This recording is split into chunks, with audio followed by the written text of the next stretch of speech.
Previously, we've discussed how we can read from or extract from a file using the ifstream class. In this lecture, we will see how we can write or insert into a file. The ofstream class is commonly used for file output. In this example, I include iostream, fstream for the ofstream class, and then also cstdlib for exit, that exit function. I instantiate the ofstream class.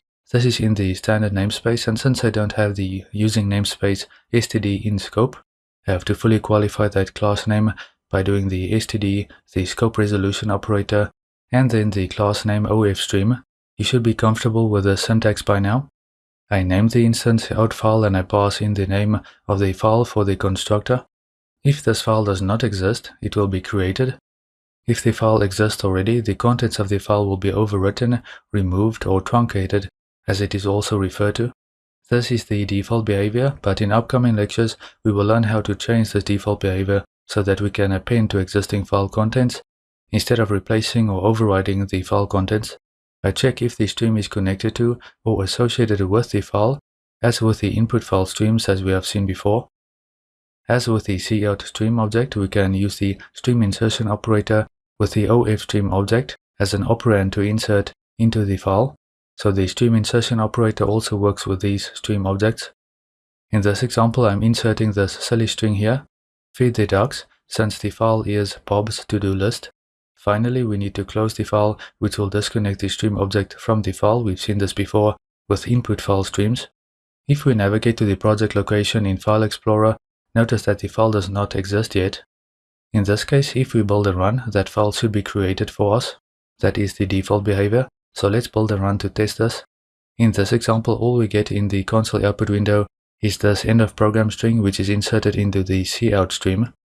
Remember that the other text was inserted into our ofstream object out file. Back in the project folder, notice the Bob's to-do list text file has been created for us. So we can double click on that to open it up in Notepad, for example. And here we get the text feed the ducks, which has been successfully inserted. And so that is now the contents of this file, so that insertion operation was successful. I want to show you a trick, so I'll navigate back to the project location, open that up in File Explorer.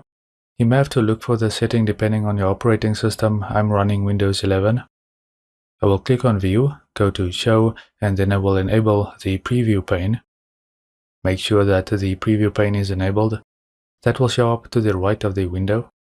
Now if I click on that text file, in this example, bob's to-do list.txt, then notice the contents of that file is displayed in that preview pane to the right of the window. With this, you don't have to open up the file each time you want to inspect the file contents. In this program, we are using the constructor to associate the file with a stream, and we are assuming that we know what file to associate with the stream object on construction, but that is not always possible. Sometimes the user has to specify which file is to be associated with the stream, for example. Again, we can use the open function in that case. So we can also use the open function with this stream object, the ofstream object. Let's cut the name of the file out of the constructor and use the open member function. Notice that this takes in a pointer to a character constant, in other words a C string, so we can pass in the name of the file, build and run, that works fine. We don't get the if check error message. Open the folder in File Explorer and we get our text. Actually, let's change the text. I will modify that C string literal to feed the chickens, like so. Build and run. Go back to the location of that file on disk, and that file now contains the feed the chickens string. We can actually delete this if we want, just to test. Build and run again. And notice that the file has been created for us, as we have seen before with the constructor.